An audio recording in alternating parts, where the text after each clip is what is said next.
नमस्कार मित्रांनो, स्वागत आहे तुमचं आपल्या या मराठमोळ्या चॅनेलमध्ये. मित्रांनो, वास्तुशास्त्रामध्ये घरात असलेल्या वस्तू आणि त्यांच्या ठेवण्याच्या स्थितीला विशेष महत्त्व दिले जाते. वास्तुशास्त्रानुसार घरात असलेल्या प्रत्येक वस्तूची स्वतःची नकारात्मकता, सकारात्मक ऊर्जा ही ठरलेली असते, ज्याचा प्रभाव घरात राहणाऱ्या लोकांवरही पडत असतो. सकारात्मक ऊर्जा मिळत राहिल्यास घरातील सदस्यांची प्रगती होते, पण वास्तुदोष असेल तर घरातील प्रत्येक काम बिघडू लागते. वास्तुदोषामुळे प्रत्येक व्यक्तीचे आर्थिक नुकसान तर होतेच, पण शारीरिक आणि मानसिक समस्यांनाही सामोरे जावे लागते. वास्तुशास्त्रामध्ये अशा काही गोष्टी सांगितल्या आहेत ज्या देवालयात असणे शुभ मानले जाते.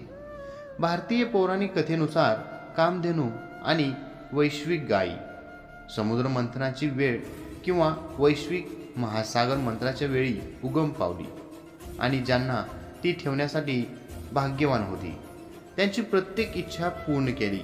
वास्तू मान्यतेनुसार काम देण्याची मूर्ती घरी आणणे शक्यतो, ज्यामध्ये इच्छा पूर्ण करणारी गायत्री सेवा सुरू नंदीसोबत असते, त्यामध्ये नशीब, समृद्धी आणि सार्वंगीण कल्याणाची खात्री असते. तुमची इच्छा पूर्ण करण्याव्यतिरिक्त तुमचे घर मातेची प्रतिमा म्हणजेच कामधेनू तुमच्या घरातील सर्व आजार दूर करते असे मानले जाते.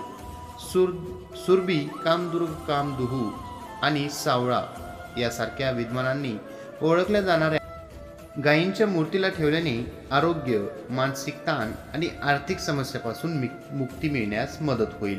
कारण वैश्विक आहे, पोषण, शांती आणि समृद्धीचं हे प्रतीक आहे. हिंदू धर्मामध्ये शंख वाजेपर्यंत कोणती पूजा पूर्ण मानली जात नाही. ज्या घरामध्ये नित्य नियमितपणे शंख वाजविला जातो तिथे कोणतीही नकारात्मक ऊर्जा राहत नाही. प्रत्येक व्यक्तीने आपल्या घरातील पूजास्थानी देवघरात शंख हा ठेवला पाहिजे आणि पूजेदरम्यान देखील शंख वाजवला पाहिजे. त्यांच्याने घरामध्ये सुख, शांती आणि समृद्धी येते. हिंदू धर्मात मोराच्या पंखाला विशेष महत्त्व आहे. मोराचे पंख हे भगवान श्रीकृष्णांच्या आवडत्यापैकी एक आहे. शास्त्रामध्ये असे मानले जाते की पूजेच्या ठिकाणी मोराचे पीस ठेवल्याने घरामध्ये सकारात्मक ऊर्जा वाढते, तसेच भगवान श्रीकृष्णांचा आशीर्वाद प्राप्त होतो. त्यामुळे आपल्या घराच्या देवघरात मोराची पिसे नेहमी ठेवायला पाहिजे.